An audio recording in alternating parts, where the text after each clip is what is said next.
Let's let that take. Fade to black. Right on time. Holy crap.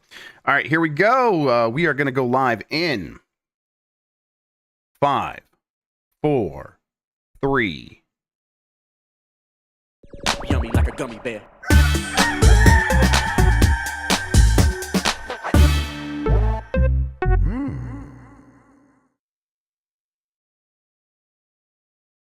It's the internet. You're busy. Let's do this for October 17th, 2024. For the next hour or so, let me help you sort through the world of gaming on Game Mess Mornings Live with me, Jeff Grubb. Today, I'm doing this instead of speedrunning Astro Bot, so you all better be nice to me. But first, please join me in welcoming today's co-host, the Game Mess Mornings. It's Jan Ochoa, everybody. Jan, how are you doing?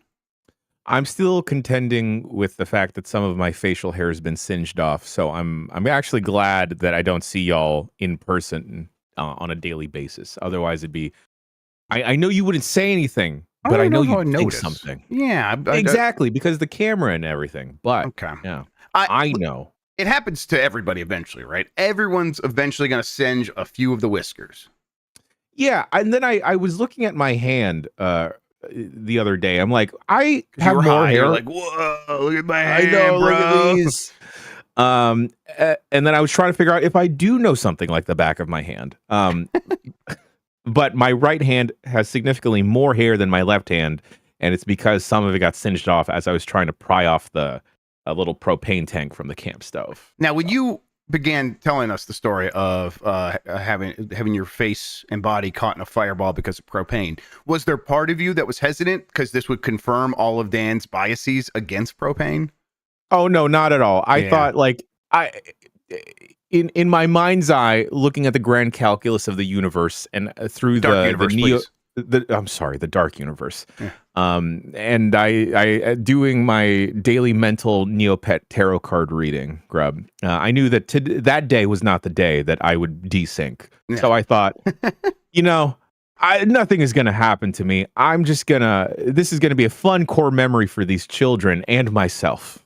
That's right. Absolutely. I was like, hey, remember when Uncle Jan almost set everything on fire while trying to put out the fire? Mm-hmm. We got the Alarmo yesterday, and I got it out of the box right away. And it was like vultures descending. I didn't say anything. I didn't mention it. Was like, hey, everyone, come look at this. The kids just could sense that there was some weird thing that, let's be fair, is definitely for kids. So they just smelled it in the air, and they appeared around me, and they were like, okay, what is this? Who's getting this? Because it's not you, old man. And eventually we decided, like, okay, it can go in Emmy's room. And by we, I mean they decided that. Lovely. But we plugged it in. One of my couches has, like, the USB thing in it, because you plug the couch in. You plug a couch in, whatever. It's 2024. We got to get used to it, everybody. Some people been plugging into couches, huh? Yeah, absolutely. I was okay. I'm setting it up, and part of the setup is stand up and, like, walk away from it and then walk closely. And I stood up and walked backwards, and I forgot that my couch was there. And I basically did. You ever see the intro of the Dick Van Dyke Show? No. At the beginning of the Dick Van Dyke Show, every episode in the intro, Dick Van Dyke trips over his couch and sort of somersaults and stands back up. I did exactly that. And it made a big, like, I'm a big man, so it made a big booming sound all over my house. And Steph's like, did you just fall down? And the kids are, like, looking horrified. But I stood back up, and immediately they were like, okay, Dad's okay. But yeah, it was rough. So the Alarmo's almost killed me already. I mean, I think that's what Nintendo may be aiming for. Yeah, I think so. Yeah, that thing's not worth $100, but I like it. I like it quite a bit. I keep remembering it's $100. Yeah, that's a very important thing to keep in mind. For folks that get paid like twice a month, first paycheck is generally like, okay, got to handle the rent and miscellaneous bills, uties and everything. Yep. That's what we're calling utilities now. That's what they call them on the streets. Exactly. Don't check it. And then the second payday, generally, it's like, okay, I'm going to take care of, like, these the smaller bills, maybe some of the subscriptions, but I got some, like, fuck around and find out money. And then when I saw it was $100, I'm like, no. I'm gonna wait until they make that watch because they listen to me. Yeah. I mean, they're eventually they'll get on your time. They're not on your time yet, but they'll get on your time. But I don't know. It's in her room. I went in there this morning. It didn't wake her up. It was just going off, and she was just sleeping right through it. And then I had to like wait for her to stand up. But actually, no, I think it turned off because I walked in the room and stood up near the bed, and so it's like, all right, someone's up. All right, there we go. We're up and at 'em. But yeah, Alarmo, get yours in stores 2025, everybody. Let's explain what we do here. Most weekdays, I, Jeff Grubb, will help piece your gaming life back together. That includes breaking news and maybe even some of our own original reporting. For all these topics, I'll get the input of a bona fide expert who will make me look smart. If you are watching live on Twitch, welcome. You can always listen to the show later on podcast feeds by searching for Game Mess Mornings or find the RSS on giantbomb.com. You can also catch the show later with chapters and timestamps on YouTube. Hello, YouTube. You got to lean back on one foot. That's what I learned from watching batting coaches on YouTube. I watch a lot of that. You got to keep as much weight on your back foot for as long as possible, and you want to keep your hands up here near the shoulder, and then you swing with your body, and as long as you kind of like do the rotation back here, that's where all the power comes from. So you just got to turn your body. So when you go, hello, YouTube, like that, it's all just going to zip away I like from that. you. Like that. I guess you do the same thing with a pitch, right? Like exactly. No, this is the thing I've realized, Jan. I was throwing a football the other day, and I broke my collarbone when I was young, and I always blame like not being able to throw a great spiral on that. And it's like, no, I kind of did the same thing of like getting back on the one foot and twisting the body and keeping the ball right up here, and it came out perfect. It was like, oh, everything works the same way. Anyway, this is a sports mechanics podcast now. Okay, this time when we all go to LA, we're going to a batting cage. Going to a batting cage and maybe even Top Golf, because it's going to be the same thing for that too, for a golf swing, kind of like just getting all the energy right there. Oh yeah. Okay. I like that. Astro Bot speedrun DLC level. It's live now. I know we talked about this, but it's live now. Went live 9 a.m. this morning. The episodes. New levels will drop every Thursday for the next 4 Thursdays as well. So they're going to have a total of 5 of these speedrun levels. I did just get to the end of this one. They do seem about as long, at least this one seemed about as long as the ones that were in Astro's Playroom. It's good. I can already tell there's going to be a lot of chances to optimize this. Really looking forward to it. Although, this morning it dropped. I'm like, I was in an appointment for Emmy, so I couldn't play it then. Now we're doing this, and I'm like, all night tonight we're going to be playing Mario Party. I got another podcast. I don't know when I'm able to play this game, and then we're going to have the invitational tomorrow here on the website. So I'm worried, Jan. I'm not going to be able to get the reps in. Well, Grubb, there's plenty of time between now and then to at least look up some hot strats. You know, right. we could look across the water and see what maybe perhaps a Jordan Midler is trying to do. I'm not worried about Jordan Midler. What is he got? He's going to submit his times in metric time. Get out of here, fucker. Right. Get out of here. Centimeters. How many inches is that? I don't fucking know. Marino did just drop his time in chat. Says 32 a second, 32.217 seconds. So, okay, that's something to aim for right away. Again, I'm going to submit my first run, which is still happening right now over there on that screen. He's just like running in place right next to that flag. So when we're done here, I'll submit my first time. I hope it's going to be more than an hour. If you want to make, if you just want to put together the rundown for the next couple Thursdays for Game Mess, I'll do the show with a puppet of Jeff Grubb. Okay. Perfect. We can make that happen. Also, that means we get to order the puppet of me finally that we always talk about getting for ourselves. So yeah, hell yeah, Puppet Week coming soon, folks. Yeah. Well, oh my God, what if we did all the shows with puppets? It'd be very hard to play games. Yeah, we could figure out some like Jackbox games or something. I don't know what we could play with the other hand. Hey, this is cool. I'm happy with this first release. It really did come out right when they said it would. I am very happy with this like release schedule as well, Jan. 1 level a week. Everyone could just focus on that. Holy crap, is that fun? That's going to be a really good time. And you could already, a lot of people were in it. Dan Riker in Chess says, Grubb, I'm beating your Astro time. I have not submitted a time yet. So I guess that's technically true.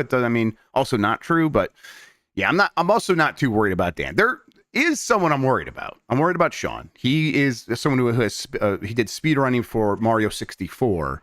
So I'm worried about him. He's also got the youth in my hands. Yesterday, Grubb, I played Incredible Crisis, and my hands were tingling after work today or yesterday. Grubb, it was bad.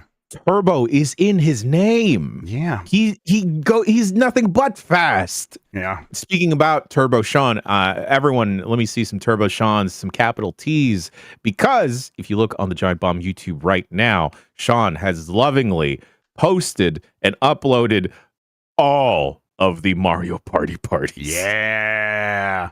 All the Mario Party parties up on YouTube, everybody. Good work with the Mario Party archive there, Turbo Sean.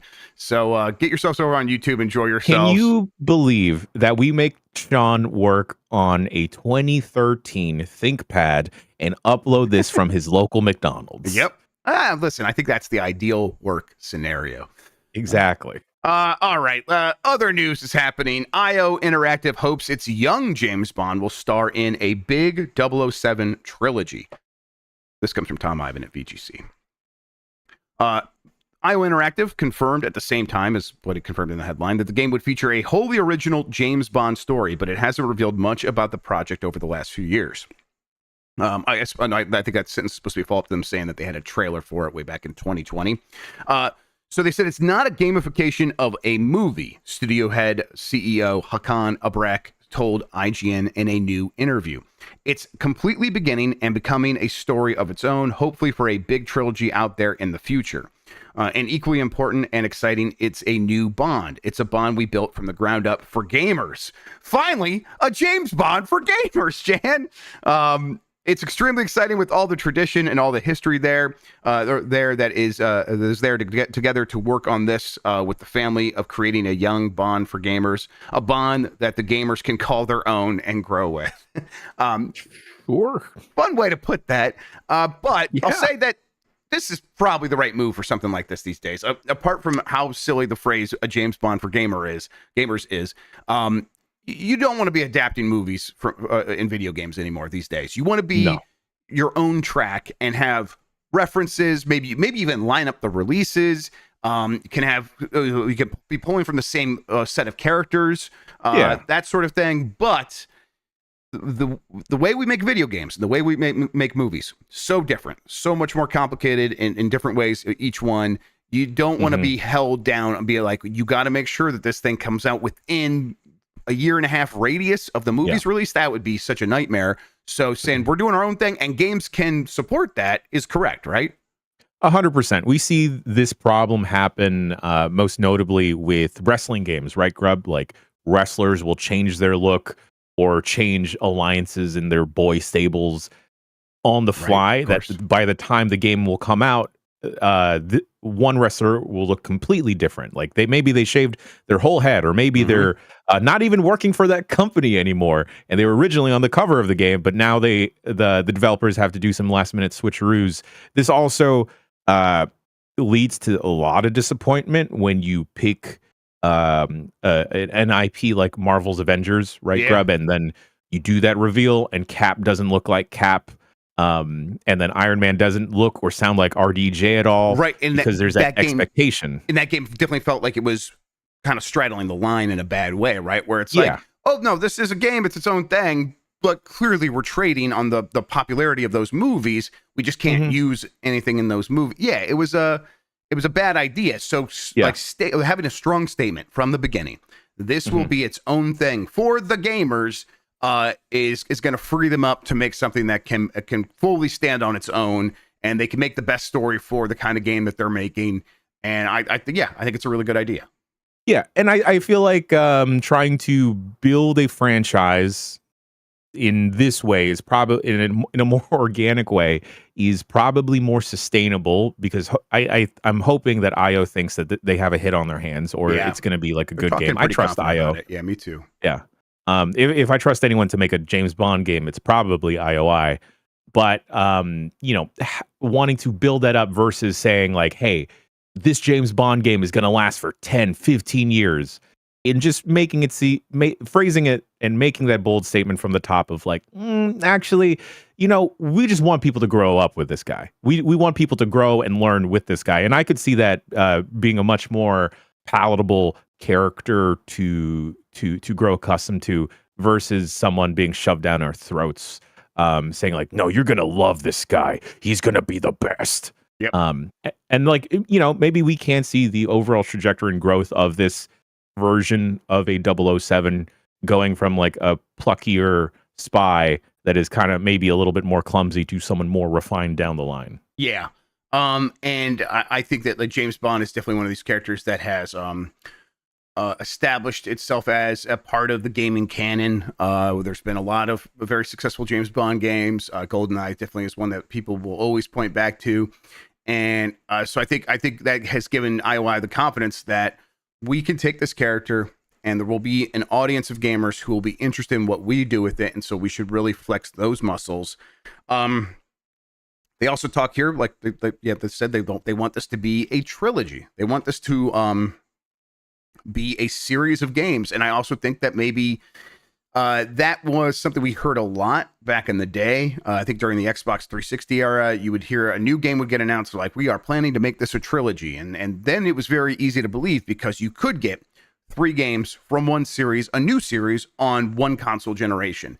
And then immediately that never happened again, starting with the next generation, especially these days. Now, I think that maybe IOI is in a situation where they're like, well, we're not looking to do like to rewrite the rule book every time. Like, look what we did with Hitman. We had Hitman 2016. Yeah. Then what was it? 2018 was Hitman 2, or was it 2019? Maybe early 2019. And then 2021, 2022 for Hitman 3. That sounds plausible. 2018. Okay, so 2018. Oh, then maybe it was like 2020, 2021 for Hitman 3.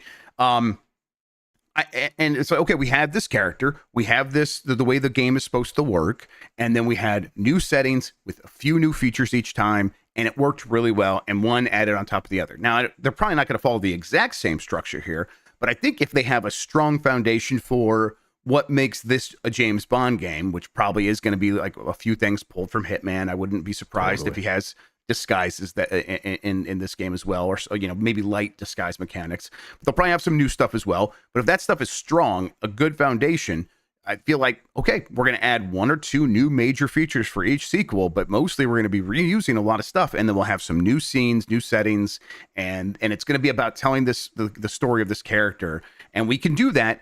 And we could do it like Yakuza. We could do it like a Dragon. Sure. And it's like, okay, yeah, I think that totally can work. And I sort of believe IO Interactive when they say they're going to make a trilogy here. What do you think? Yeah, I think there are, for as zany and as hectic as Hitman can be, depending on how you play the game. I've seen people actually play it like a serious game. Yeah. I never understand that. Being the character of James Bond, I feel like enables you to a whole slew of different mechanics that wouldn't be available to Agent 47. Yeah, all those gizmos and gadgets, yeah. Exactly. And like upgrade paths for those, stuff with your watch and everything. And I'm also interested because I feel like some of the shortcomings with some of the Hitman games for me personally was Agent 47 wasn't really equipped to do hand-to-hand combat. Right. Or sometimes the shooting didn't feel great if you got into a gunfight.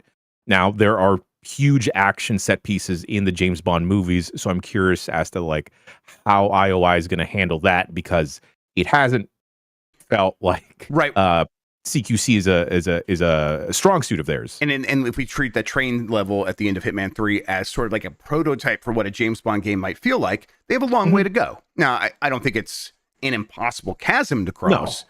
I think they are, like, if that is prototype, they're getting there, but they need to do more than what they did with that level. And of course, like, they're working with a certain set of mechanics that they couldn't change for Hitman. Starting from the ground up, they've been making this game for a long time now. I would hope that's like, no, we're going to build this game so a train action level makes a lot of sense in the James Bond game. Additionally, Grubb, I feel like, a major component of the Hitman games is switching into disguises. And as far as I am remembering from all the James Bond movies, the main focus is how handsome and debonair James Bond is. So it'd be an interesting switch where, we're conditioned in an IOI Hitman game to be like, all right, got to switch disguise to, no, you're stuck as this handsome dude. And you got to just maneuver your way through situations. I wonder if, talking and charisma will factor in versus trying to poison someone's drink of like, nah, you got to rizz them up, dog. I mean, what if it's both? What if you got to rizz someone up so that they get distracted, so you can then also poison someone else's drink? I mean, this is where I think a prototype did work very well. The Argentina level in Hitman, where it's like you're trying to rescue basically who became the love interest in that game, trying to rescue her, and she's out there in the level, and you're assassinating the people around her, and then you finish off the level by doing the slow dance with her. It's like very James Bond with his Bond girl sort of situation, and they did it in a way that's like, this is not, she's not necessarily helpless. She was also helping there. So it's like, feels like maybe a modern take on the Bond girl situation as well. It's like, if they can extrapolate on that level, on that idea, I am there for that. Cause I thought that was one of my favorite Hitman levels of all time now. So yeah. Very hopeful that they can do this. Someone in chat mentions, what if it's just 47 obviously in disguise and they never ever like mention it or bring it up for the James Bond game? Perfect. Right? That's what we really want. 100%. Yeah. Turns out the double O's are work in tandem with Agent 47 and his gang. Yep. Go ahead. And some people are worried about plot and storytelling because we all forget that Hitman does have a plot and a story. I got interested in Hitman 2's plot, and then I thought they did a decent job sort of, kind of hitting the notes for that in Hitman 3, but I get most people are not noticing that stuff, and because it's not in your face and it's not great, but it's good enough. Right. But in the same way that the train level felt like practice for making a more action-oriented game that could be the 007 game, I feel like the Dartmoor level is a great example of IOI's ability to like tell a story unfolding dynamically. Yeah. Oh, God. Man, we should play more Hitman. Yeah, that's honestly what ever since I put this news story in here, and this happens to me all the time with Hitman, where it's just like, I'm sort of like feeling anxious that I'm not playing Hitman right now. I feel like kind of uncomfortable that I'm not playing Hitman. Grubb, Home Depot has already taken out all of their Halloween decor and throwing Christmas. Same thing is happening with Target. I see them switching the seasons already. Oh, yeah, easily. Maybe we should just have Hitsmas. Yeah, let's bring back Hitsmas. Let's do it. We'll figure it out. That'd be real fun. I love Hitman. I really do. Yep, one of my favorite game franchises, and we'll find reason to play more of it on the website. I might just play more of it in my free time. There's a ton of games to play, and I might just start playing some more Hitman on my Steam Deck. I know. What the hell? I know, it's bad. All right, let's move along here. Former PlayStation executive says console arms race has plateaued. This is from Jordan Midler at VGC. Former PlayStation executive Sean Layden has said he believes that the game's console power arms race has plateaued, and that a majority of consumers are not interested in marginally more powerful machines.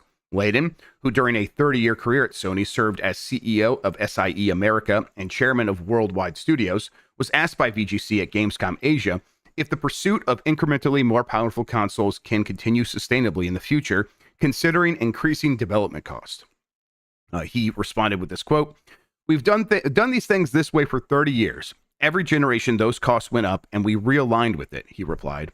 "We've reached the precipice now where the center can't hold. We cannot continue to do things that we have done before." Layden added that he believes that in order for the console market to remain healthy, they must also appeal to a broad audience and consumers who weren't previously players. "It's time for a real hard reset on the business model, a hard reset on what it is to be a video game," he said. "It's not 80 hours, it's not 90 hours, but if it is, that's a whole different category." When asked about future console hardware, Layden said he believed that a power boost on its own would not appeal to the majority of players. He said, "It has plateaued. We're at the stage of hardware development that I call only dogs can hear the difference," he said. "If you're playing your game and sunlight is coming through your window onto your TV, you're not seeing any ray tracing. It has to be super optimal. You have to have an 8K monitor in a dark room to see these things. We're fighting over teraflops, and that's no place to be. We need to compete on content. Jacking up the specs of the box, I think we've reached the ceiling." Sony will introduce the PS5 Pro next month, coincidentally. So about this, excuse me for that cough. Yeah, I think it's hard to argue with that side of things, that it's plateaued. I think that it works from both sides for this, and there's multiple aspects to this. But let's start here. There's multiple sides to this where on the one side, sure, yeah, consumers are not necessarily demanding incrementally more powerful boxes for the most part, and I think on the development side, they are like, why are we why are we going to make a PS5 version of this game where the PS4 version kind of looks indistinguishable and will just run better automatically on the PS5? So we're just going to keep making a game for the PS4 and you'll get the PS5 version because of backward compatibility. So it's like on both sides there, everyone's sort of like, we don't feel the need for these new consoles the way that we once did. And then one sort of feeds into the other, where people don't feel the need to upgrade. And then because of that, there's a lot of people still on PS4. So when you put out a PS4 version of your game and it's selling just fine, the developers are like, and now we don't feel the need to make the PS5 version. It's this loop that feeds back into itself. Then, we look back, Nintendo proved this decades ago with the DS and the Wii. Where they're like, these things sold better and appealed to that larger audience, and they very, very specifically avoided the power struggle, the power battle. And by, hey, the Wii is 2 GameCubes duct taped together. The DS is obviously less powerful than a PSP, and and it didn't just not matter. Both of those things performed better than their other console counterparts, at least through the beginning parts of that generation. So. I think maybe what he's saying here is that PlayStation needs to realize this as well, right? Yeah, but this is a problem, Grubb, that I feel like PlayStation has kind of forced themselves into by the development cycle and the type of games that they're making and lack of games that they're making, where they put such a heavy focus on sad dad games, these AAA big blockbuster games that require a more powerful box. But they still also want to appeal to the people that have a PS4, so they try and appease both camps. And in the process of trying to appease both camps and raising the price of the PS5, now making a PS5 Pro, what games am I going to play on either of those? Yeah, I mean, and that's been the longest running thread, Grubb, that Nintendo seems to have figured out, that Sony and Microsoft keep forgetting that you need to put video games on the consoles for people to buy them and play them. Take a little bit of offense of Sean Layden's statements of waiting for the sun to peek through my curtains and everything. Motherfucker, I had a great run of Balatro. That's why.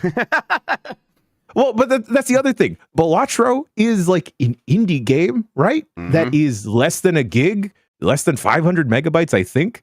And I have devoted more time to that than I think all of the God of Wars.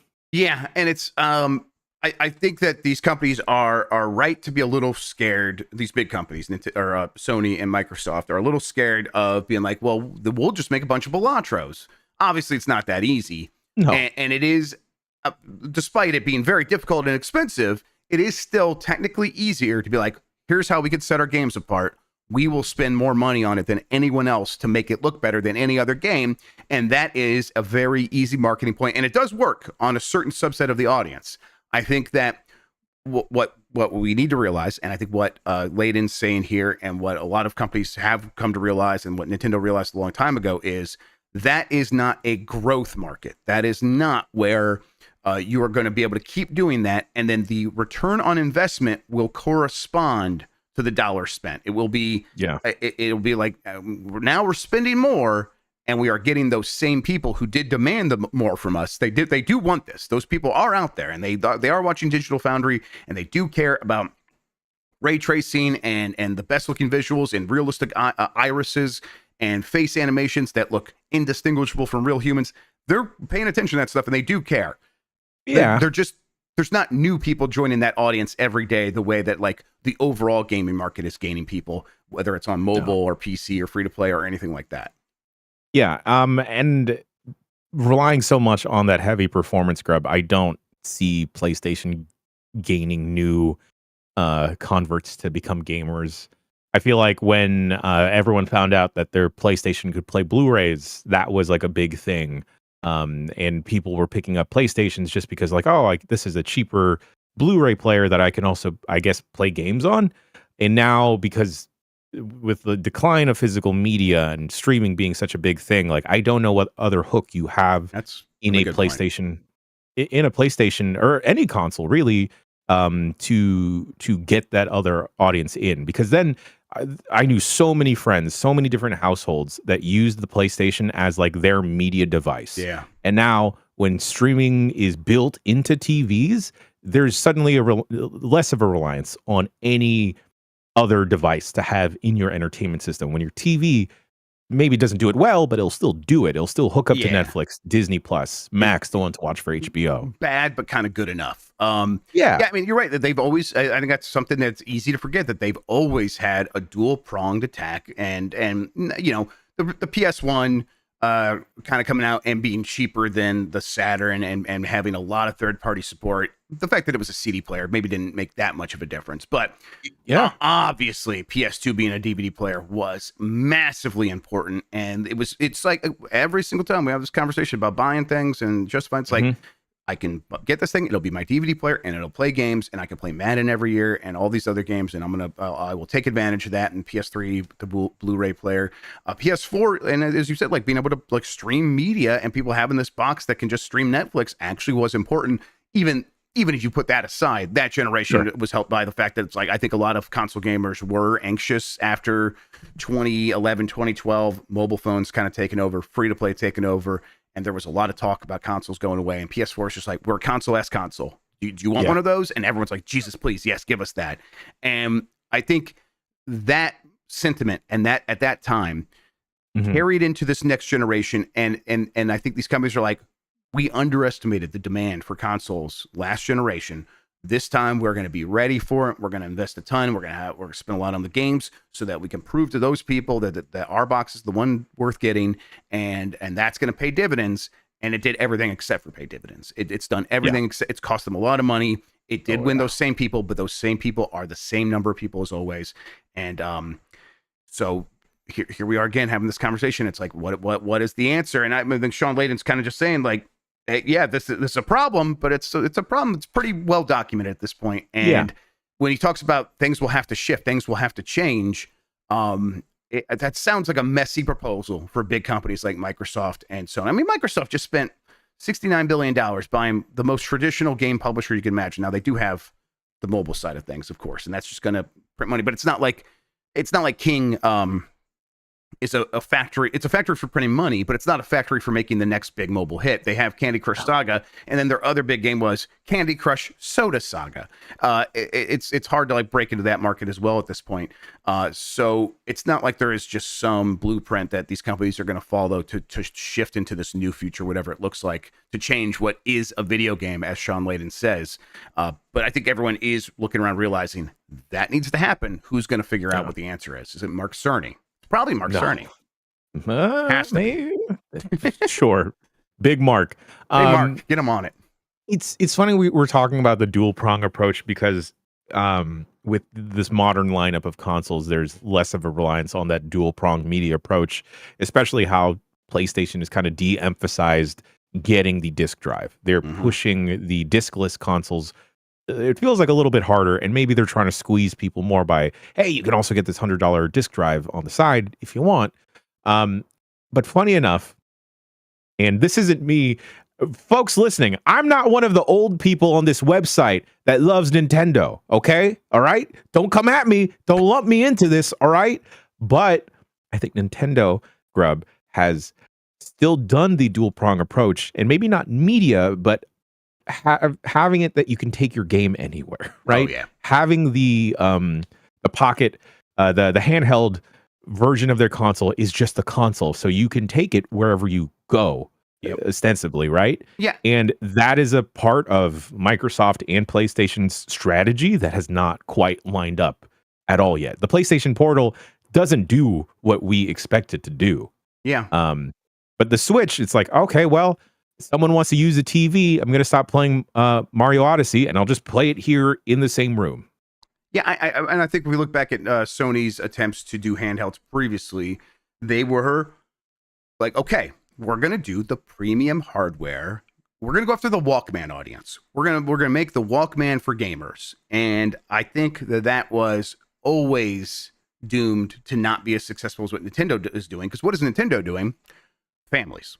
And I think it's so easy to underestimate, because as someone now that has a family, I recognize it's like, oh, so much of my budget is dedicated to getting something that will please everybody, that will go a long way with everyone in the family. And it's so easy to justify those purchases, as opposed to, all right, let's get a Walkman for gamers. That's like a style choice. That's fashion. Yeah. That is, I'm going to get this cool thing that looks sleek, and I'm going to get in the game. And like, it's hard to be the next fashionable electronic device. It is not hard to get the thing that has fucking Pokemon on it, and everyone has to have that. And if I get that, that's an easy win for me as a dad, to get something for that. Hey, I might enjoy that, but I know the kids are going to enjoy it too. And then now what am I going to get next? It's like, I'm not, the PSP or the Vita was not even going to get brought up. No. It was another Game Boy, another DS for the other kid. Or so I have one. Like, if the family market is a cheat code that Nintendo has completely blocked these other, maybe not even blocked them off. These other companies just don't even realize how to get into that. And so they don't even try. It's insane when you go to a restaurant, Grubb. Like anyone, if you go to a restaurant, odds are there will be a child glued to some type of Fire tablet, if not an iPad, right? And that has replaced the kids that used to have like a Game Boy or a DS in front of them. But, you know, maybe you go a little bit older than 3, 4, 5, and you have like a 7 or 8 year old. Like, I've seen what's happening here. You know, what's going on, Mike? You guys want me to talk about the Xbox thing with you? We're still doing Game Mess. Oh.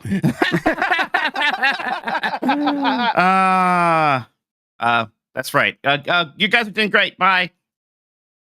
You can't bill us for that. What are we going to do about him? I like honestly don't know. We have to figure him out. What time does that Xbox thing start, everybody? Is that at 10 my time. Okay. That's at 1 p.m. All right, plenty of time. Yeah. So what was he doing here now, you think? I don't know. Maybe he just wanted to hang out. Yeah, okay, I miss him too. He knows that we do Game Mess. Yeah, right. This is still in the normal time when we do Game Mess. I thought it was at noon. My bad. Thanks, Mike. See you soon. You guys are doing great. Killing it. Bye. Love you. Thanks, Tokoto. Love you too, Mike. Thanks, bud. But like, you'll see those kids with like a Switch Lite now, right? And like, and the beauty part, Grubb, is that the Switch not only plays Nintendo's line, is the only place. Well, not the only place, but the only place you can play first-party Nintendo games. But there's a whole slew of hit indie games that are. All right, let's talk some Xbox, guys. Hey, Dan, you're right on time. Thank you. You're such a good employee. Like, hey, no problem. Yeah, I knew it was on the calendar. Thought I'd come in here and let's talk some Xbox. Yeah. Thank you so much, Dan. Wow, Riker. thanks, Dan. Anytime, guys. Yeah, you're good at this. But we're gonna finish stream on Twitch, okay? Why don't you go take an extra break, all right, bud? You earned it. Oh, okay. I'll get some Astro runs in. Hey, you guys are doing great. Thanks, guys. Bye. Thanks, man. Appreciate it. All right. Yeah. The Nintendo thing is that they are going to be in that like Pokemon is the superpower there, but Mario as well. Where when you have the tablet and you have the iPad, that's sort of a default because that's a generalized computer device. You can justify that by saying I can get educational apps, I can get books. They can watch their streaming stuff on there. It is basically like having a TV, but when next Christmas comes around, we're not going to get another iPad.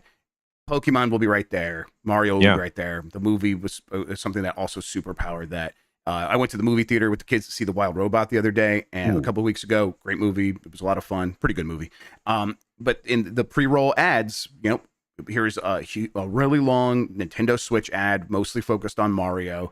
And you could tell it was like winning people over in the crowd. Like it is, the family market is their superpower. And I think that is what is going to insulate Nintendo from a lot of these conversations we have about what is Sony and Microsoft going to do for growth. Because turns out there actually are always going to be slightly more kids in the next generation than there were in the previous generation. Population tends to go up. I know there's a lot of people out there. Elon Musk's freaking out about population growth, and he's just wrong. But there is always going to be more kids, and so they're like, that is where we can focus on our growth. And then the old heads aren't going away; they still want to play our games. But meanwhile, Microsoft, Sony are like, where's ours going to come from? And it's not as easy as like, let's make our Pokemon. If they could have done that, they would have. Like, does the Sony and Microsoft have to understand that just because something is labeled as or seen as a kids game, maybe targeted towards kids, doesn't mean that only kids play it, right? Like the same people that, like, I look at specifically you, Dan, Sean, Mike, to an extent, 4 people that will totally play Black Ops 6. Those same 4 people, dead set, and their mind is set on Astro Bot right now. Oh, for sure. Come on, y'all. Fucking put the puzzle pieces together, dog. Yep. I mean, it's even like things strictly listed for kids. Children's books, a lot of popular, Harry Potter, very popular with adults. But, that goes back to like Huckleberry Finn was a kid's book, and now everyone reads that. Damn, dropping the huck, huh? Yeah, listen, I don't want to use the hard H out here, but yeah. And I'm the worst example, right? I have stopped streaming Pokemon on this website just because putting teams together last minute was desyncing me. Yeah. But I will still put in 2-3 games on Pokemon Showdown thinking like, man, this is a dumbass team. What if this would work? 9 times out of 10, it doesn't.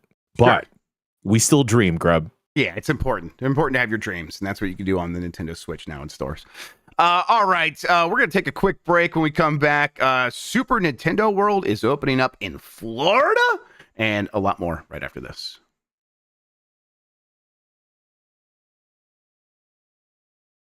That's just how I say Florida. Florida? And then sometimes I'll say Florida. Super Nintendo World at Universal Epic Universe in Orlando opens May 2025. This is from Nintendo Everything. Universal Epic Universe has announced its opening date, and as part of that, we now know when Super Nintendo World at Universal Orlando Resort will be available. Fans will be able to stop by beginning May 25th, 2024. Universal Epic Universe isn't just about Super Nintendo World, as there are 5 worlds to visit in total. Crazy. The area will also feature Celestial Park, the Wizarding World of Harry Potter, Ministry of Magic, How to Train Your Dragon, Isle of Berk, and Dark Universe. Let's go! Sorry. Universal Helios Grand Hotel, a Lowe's hotel comprised of a 500-room property. That's not L-O-W-E-S Lowe's. It's L-O-E-W-S, so nothing to do with the hardware store, I guess. Oh. I know. I'm like, I would love a hardware store-themed hotel. But there's a bunch of other details for park freaks out there. I'm sure they know about it already, and the rest of you, this is going in one year and out the other. Hey, they did it. May 2025, May 25th, 2024. This is the wrong date. May 25th, 2025. They wrote down 2024 here. May 25th, that's a real date. That's happening. That's within much less than a year from now. Part of me with these things, when it's something cool that I'm interested in that takes place in a city that's far away, that's going to cost me a lot of money to get to, I put it in the compartment like I will care about that when it feels real to me. And that has now begun. This now is beginning to feel real to me. I would love to go check this out. And this is like, people know the Super Nintendo World opened up at Universal in California. And that is a slightly reduced version of what people have in Japan for Super Nintendo World, where they don't have the Yoshi ride. I think it's the big thing missing. They'll have that here. But then they're also going to have the Donkey Kong ride. I don't think that's opening up right away. Or maybe it is, because I think they're building it, aren't they? I almost called Mike Nintendo. Mike in chat will know, but otherwise, I mean, that's something that's same day. Soon. Yes, same day. Okay. Oh. Sorry, did you have questions about theme park stuff? Is the Donkey Kong ride opening up on the same day as Super Nintendo World in Orlando? That's right. Yes, the whole Donkey Kong section will be there with it. It'll be that, the Yoshi ride, and the Mario Kart ride. Very cool. Okay, well, thank you, Mike. So yeah, that's exciting. That is the kind of thing where I'm like, okay, I've done Super Nintendo World, but I haven't done that stuff, and I like Donkey Kong, so I'm excited. How about you? What do we gotta do, Grubb? Whose back do we gotta scratch to be invited as media to this? What do we gotta do? We're friends with a theme park influencer. I mean, I guess she's kind of one, right? Yeah, but I think I think she's one of these combative ones that these theme parks are afraid of. So we got to be careful with that. Right. Okay. Like, yo, Jenny, you need someone to get an invite though. Jenny, you need someone to hold the camera for a day? Really? Please. I I just want to ride the roller coaster. I think we do know some people that are in cahoots with Universal, so we might be able to make something happen here. But also, I think it's time that Nintendo reaches out with the olive branch to us and says, we've punished you long enough. This is the time to make it up to you. Dan got to go to the Nintendo Museum. That went great. The best coverage of the Nintendo Museum, some might say. And if they want that to continue, opening day previews. We should be there for the previews before May 25th. Yeah. Have you ever seen a man? That's GameSpot, brother. Says Dan. Have you ever seen a man think at the end of a long day with his friends that his eyeballs got sunburnt? I have seen that. Yeah, Dan Reichert can do that for you. Yeah. All right, Universal. Dan will make that happen. Yeah, very excited about this. I like theme parks a lot now. All it took was going with you guys. Every time I've gone to a theme park with y'all, it has been like probably the best time at said theme park. So I would like to keep that trend going. Let's make it happen. You know? Yeah. Hey, also, I don't know who I have to convince this, but it just rolls off the tongue. Jan and Jenny at blah blah blah. Yeah, you're right. There's other J names too. Or Jeff Jan and Jenny at Olive Garden. I went to Olive Garden this weekend. It was good. It was fun. Actually, I realized I don't like noodles all that much. What? Yeah, I know. Well, maybe Italian seasoning on noodles. Like, it's just, I don't know. Something about it's unsatisfying to me. I'm a bad person is probably what it is. Dino Crisis fans aren't happy the PlayStation release is subscription only. This is from Jordan Midler at VGC. I could see the chat going fast over there. They're probably yelling at me. Dino Crisis has been released on PlayStation 4 and PlayStation 5 this week, and fans have criticized the decision to lock it on the PlayStation Plus premium subscription with no separate purchase option available. While some classic titles released on the PlayStation 4 can be purchasable separately, Dino Crisis is exclusively available as part of the service's highest tier, PlayStation Plus Premium, which I think I recently spent $120 on for the whole year. And that's how much it costs for the year. And that's why people are kind of frustrated by this. Traditionally, like very often, when these games get added to PlayStation Plus, to that subscription tier, they also get added into the store to purchase separately. Why that's not the case here, it seems like it's just that's the way Capcom does it. For some reason, Capcom has done this before. Now they're doing it again with Dino Crisis. It's odd. This is the kind of thing that people don't like about subscription services, I think. Although it's like, maybe without the subscription service, it doesn't happen at all. But that's not how people view it. They're like, I don't want the subscription service. It's fine if it exists as long as I can still have access to all the games I want by just giving you money. Once the subscription service is like, we are going to take this and lock it behind here as a special little goodie, then people start to be like, no, that's not how I've ever done this. Why are you doing it this way? That's very frustrating to me. How do you view this?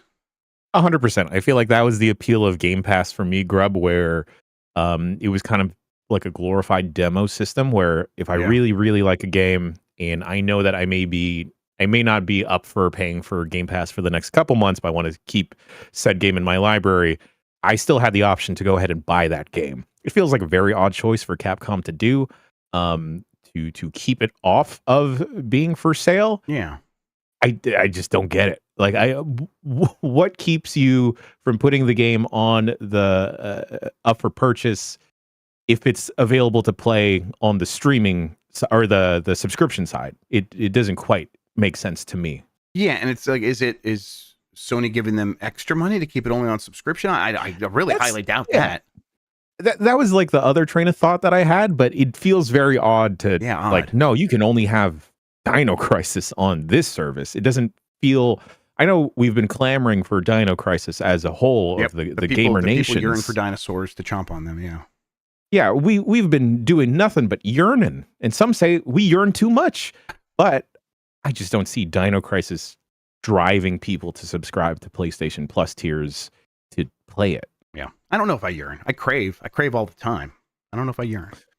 I crave, I yearn, and then inside I burn. Oh, hell yeah, bars. All right. Few more stories here. Let's keep going. More details emerge regarding the Great Creepy Typhlosion debacle. This is from Paul Tassi at Forbes.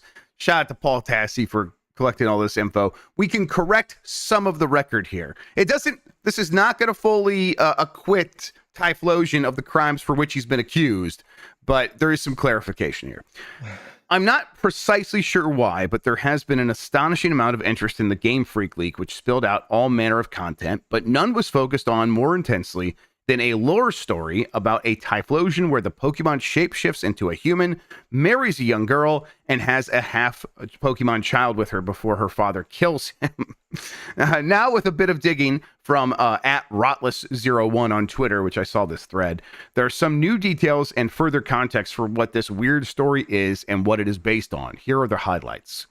First, the idea that the story was authored by Yu Nakatsu appears to have been messed up through translation, and such a person does not actually seem to exist. The leaks first posted on 4chan were machine translated, which resulted in some things being lost in translation from the original Japanese, including the kanji for the name was just like it can mean both these things, and they went with the one that for the person that doesn't exist. The story is based on Japanese folklore and tales about the Mujina? Probably not Mujina. Let's say it Mujina. Mujina, please. yeah.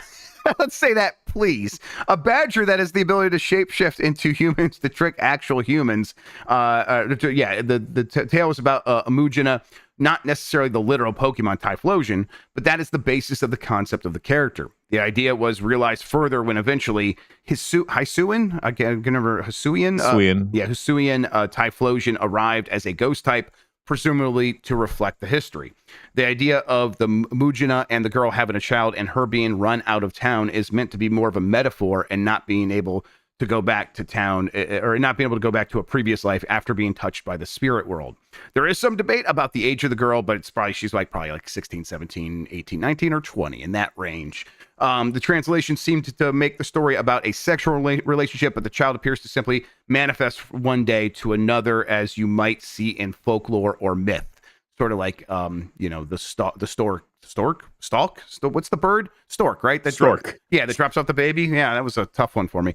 That sort of situation. So maybe not as graphic as people are imagining. Still, though, he turns into a human, and what other purpose would he have to do that? Now, when you say say, okay, we are going to base this thing on folklore, that's one thing. But when people hear like the details of the story and like, what if that was in Pokemon? People are going to raise eyebrows, right? It's like there is a folklore in America. I think it actually goes back to the First Nations people, the Native Americans. There is a mythical coyote that would bury itself in the ground in a strawberry field and have part of his body sticking out in that strawberry field, so someone would come try to pick it. And it's like, okay, that's weird folklore. Sure, if the Pokemon company was like, let's make a Pokemon based on that perverted coyote, people would still raise eyebrows. So sure, there was some stuff lost in translation here. And again, maybe some of the stuff, maybe there's still more lost in translation. Maybe there's more that we don't know about the validity of this leak in the first place. But I get why people are raising their eyebrows in the first place. Yeah, I guess it's a choice, Grubb.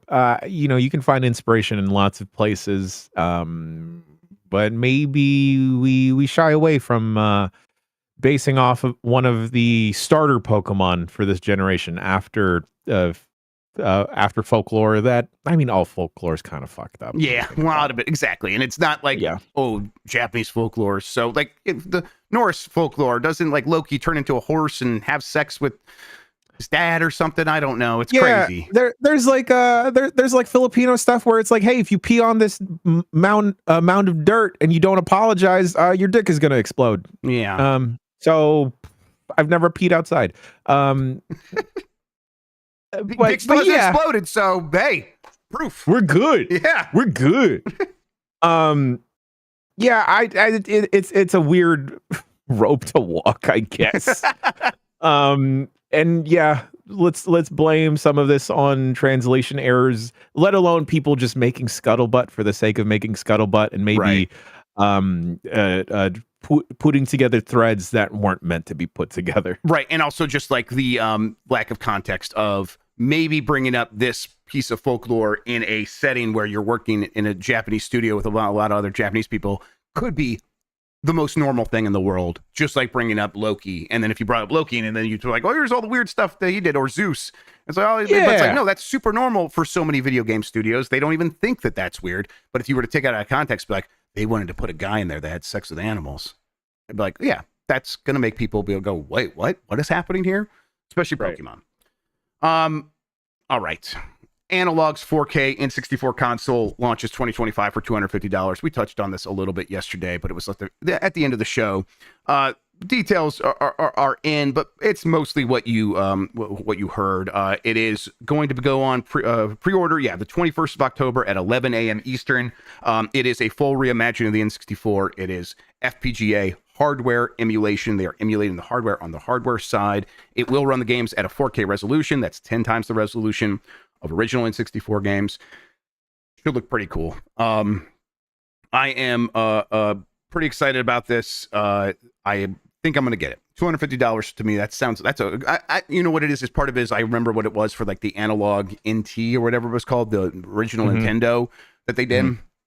And that was like $500 or $600 or something like that. So getting this down to, I think what the original launch price of the N64 was, feels like a real steal in 2024.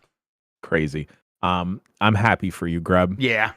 I think also I'm coming to the realization that I think I definitely like the PS1 more than the PS2. I know that's crazy and everyone should yell at me. That's fine.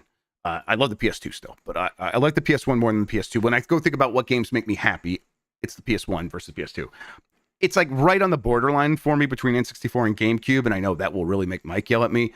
I think I do still prefer GameCube, but it's close. I'm just someone who like got a lot of joy out of those early 3D games. They were weird, and a lot of them are ugly, especially on the N64. I know, but it's my kind of ugly. I own that ugliness, and I want more of it in my life.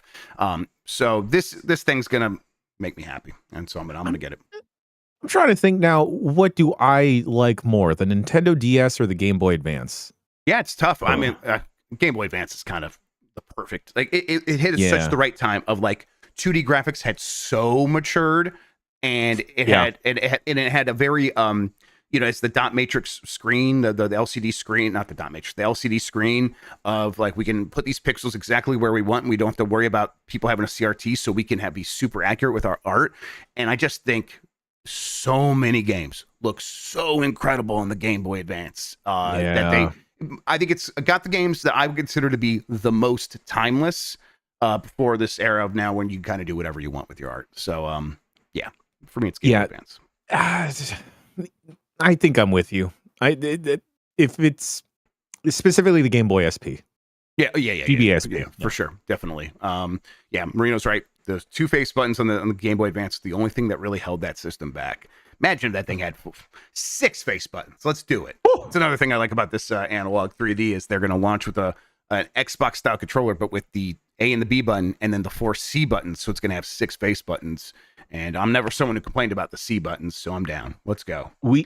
Someone put a quick poll in chat between the GB and the DS, 30 to 28. 30 for the GBA. Very tight race. Yep.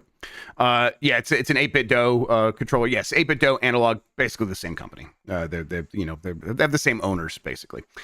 All right, that does it for the news. Actually, let me get the poll question. While I'm getting that set up, Jan, why don't you tell people what we have going on for the rest of the day? Oh boy, Grubb, in about an hour or less than an hour's time, we will assemble a crew and we will talk over the Xbox Partner Showcase later today, voicemail dump truck tomorrow, another episode of Game Miss Mornings. And also we will have the Astro Bot Grand Prix. I believe we're going to skip BCR this week because a lot of stuff going on. Short week kind of throws us off. Apologies, folks. Yep. Go back and listen to the Metaphor episode from last week. We should definitely get Jessica Cogswell on more things as well. Definitely. She is She is so nice. She's so some nice. of the nicest things to me anyone's ever said when I first met her. So cool and kind. Fantastic writer, fantastic reviewer. Blessed to have her as a colleague, but also speaking about colleagues, speaking about wonderful times, Grubb, I didn't get to celebrate my birthday last week with y'all, and that pains me inside. So I think it's only right. To have a party. Yeah. To throw some type of party tonight. And a party that hurts everyone except for you. That's a good present. Exactly. One that I'll just sit back and produce, Grubb. Yeah. Just enjoy the madness. Maybe I'll polish off that buzzball finally. Let's go. Because Mario Party, folks, is returning. It's returning with the Blight Boys. That's right, Jeff Grubb, Mike Minotti, Dan Reichert. They're going to party it up. But not with me. With the one and only Bailey Myers. Yeah, I mean, to be fair, you did mastermind this a little bit. You're like, what if Bailey was in there with the Blight Boys? Because you knew how important it would be to her. And then you immediately went to talk, like to set that, so like to do the planning, like, hey, Billy, here's what's happening. I'm producing the show. And then you helped make sure she knew the time so she could change her flight to get home faster so she could be there for this. Because she intends to demolish mostly Dan, but all of us. Yeah, I don't think she's going to mind if I read this text chain. Okay, hold on. Hell Let me yeah. just find this. Hell yes. If people don't remember, I think she chose it as her giant bomb moment. I think that's right. She did like for the giant bomb 16 stuff. So you can go find that on social or whatever. But it's the moment of when she did select the point that the thing in Mario Party, which I still don't really understand. She's like, I'm going to choose this thing to not get a star now because then I'll get a bonus star later. And that'll get me more in the end, so I have a chance of winning. And then she ended up winning, and it was the most pro-style move I've ever seen anyone do in a Mario Party. Made me really think that the game might be a game of skill. Okay, hold on. Sorry, I forget where we were talking about this. Yeah, no problem. Are you available for a long Mario Party stream with Grubb, Mikey, and Dan in the evening of October 17th? That's the day I get back from the blah blah blah thing. Ugh, fine. I want to play Mario Party so bad. What time is the stream going to be? I could get back in time. LMAO, it's cool, dude. We wouldn't want you to rush. We were planning on doing it at night. I'm literally picking my flight back now. Lots of them have me landing in Burbank early afternoon. Okay, I'm getting into Burbank a little bit before 5, so I'll probably be ready to be on camera by 6 if that's not too late. And that's exactly when we're starting, everybody. 6 p.m. Pacific time, 9 p.m. Eastern. Mario Party for Mario Party Jamboree. Yeah, I'm looking forward to it. Grubb, who are you going to be? I'm going to be Waluigi. We also had a further discussion about like, hey, like, you know, what if Dan picks Waluigi? And she said, like, I'm not going to fucking let him. Well, he said he's not going to let her. So if you want to be there immediately for two people who won't back down from one another, if that sounds like a good time to you, because it doesn't to me necessarily. Tune in. You're not going to miss it. It's not necessarily like watching your parents fight. I don't have siblings, so maybe it's similar to what this is because yes, definitely watching these two argue all through Germany and spell and yell at me, Grubb, yell at me while we're having a fun time at night by a river and yelling at me to say more spelling words to them. It's not fun. I'm sure. I hope it's entertaining for everyone else. Dan in chat said 1, if she's not there by mic check, she forfeits, and 2, he won. I think he's referring to the spelling thing, but he's not referring to the actual spelling bee that we did on air because he lost that. Although I'm sure he'll say he won that too. All right. Point is, Mario Party live on Giant Bomb tonight. I had to rearrange my podcasting schedule because I got to move another one earlier tonight so we can make time for that. But going to be a busy day. We'll get into it. Looking forward to it. Let's wrap up this show so we can get ready for Xbox. Poll question. Are you faster than a games journalist in Astro Bot? Your options were no, and 36% responded to that. And no, 64% responded to that. Get good, everybody. Come on. Get good.